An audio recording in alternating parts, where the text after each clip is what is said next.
Mossy by Jan Brett.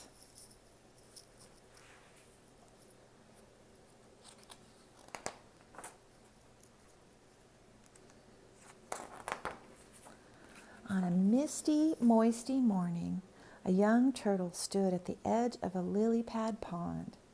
Her name was Mossy.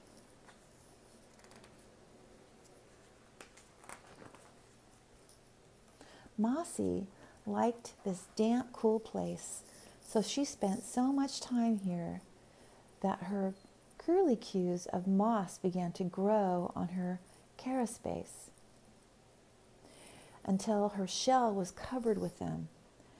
As the spring days got warmer, tiny ferns unfurled and wildflowers began to blossom. Soon, Mossy's shell was home to an amazing garden.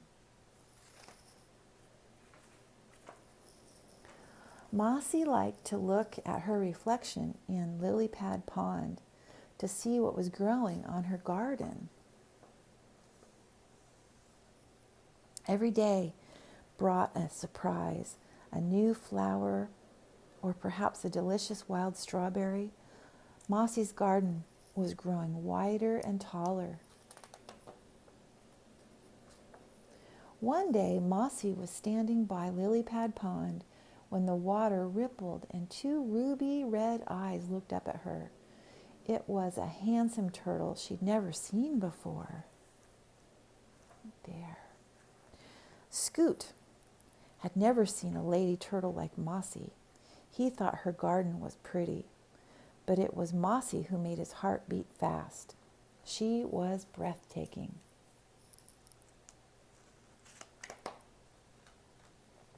Scoot scrambled up the bank and walked toward Mossy, entranced by those ruby eyes. Mossy made her way into the open glade toward Scoot. Just then, Dr. Carolina, on her morning walk with her niece Tori, spotted Mossy. Gently, Dr. Carolina picked her up. She is perfect for the museum.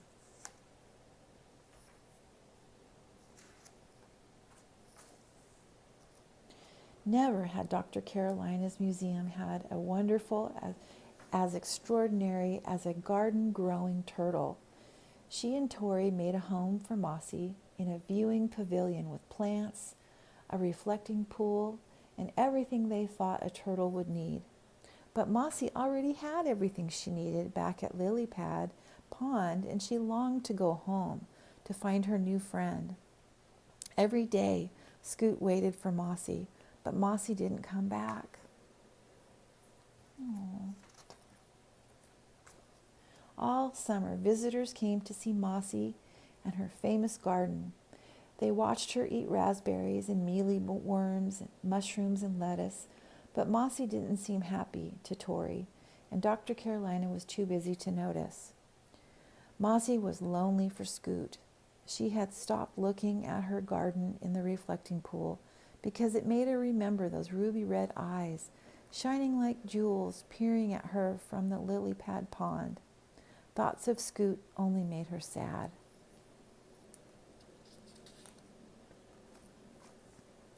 Snow fell outside, but inside the museum, Mossy's garden kept growing and people flocked to see her. Dr. Carolina was thrilled that Mossy had made her museum famous. Today, Tori and her class had come to see Mossy. The meteorites and the geodes amazed the children. They loved the woodland diorama, the butterflies and the shells. Finally, Dr. Carolina said it was time to see a special exhibit.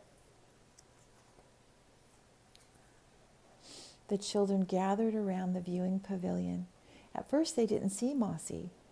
Then she started to walk, her magnificent garden swaying back and forth. The little turtle captivated the children. Mossy is a special turtle, said Dr. Carolina told them. Her garden grows and changes all year round. She is never hungry or cold. She is safe living in the museum here with us. Mossy could live to be 100 years. Tori frowned. She loved the museum. She had helped her aunt collect wonderful things on their walks. But Mossy was the first living creature that Dr. Carolina had taken to live in the museum. Is that why she looks so sad? Tori wondered. Do you think Mossy is happy here? Tori asked her aunt. Does she have any turtle friends? The children asked. No. But here we have the opportunity to see her. Dr. Carolina paused. The children had given her an idea.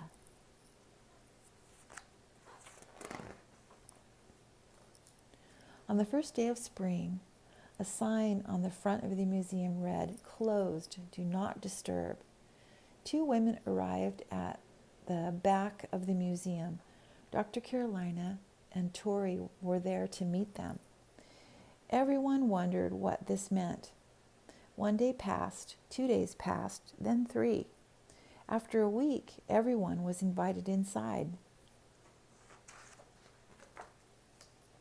Dr. Carolina introduced the two mystery women.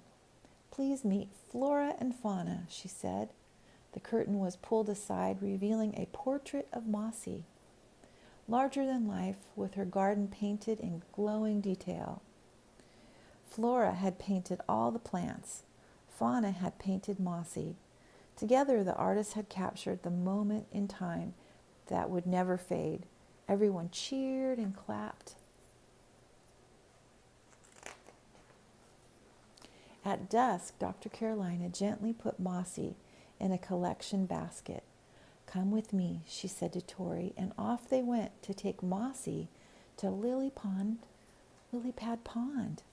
Together they said goodbye to their garden-growing friend and put her in the glade next to the waterfall, exactly where Dr. Carolina had found her. Mossy was home.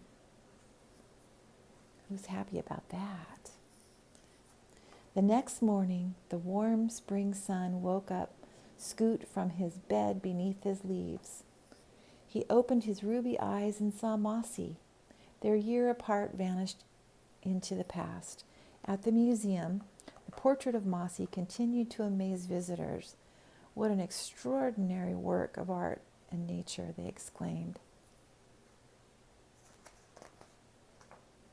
The world changed as the years went by, and Tori grew up, but Mossy's portrait is there in Dr. Carolina's museum for all to see, not knowing that not far away, on the misty, moisty edge of Lily Pad Pond, an old turtle still stands. Her name is Mossy.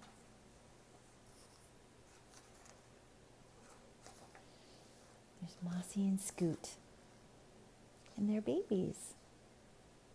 Okay, the end. Have a good day. Bye-bye.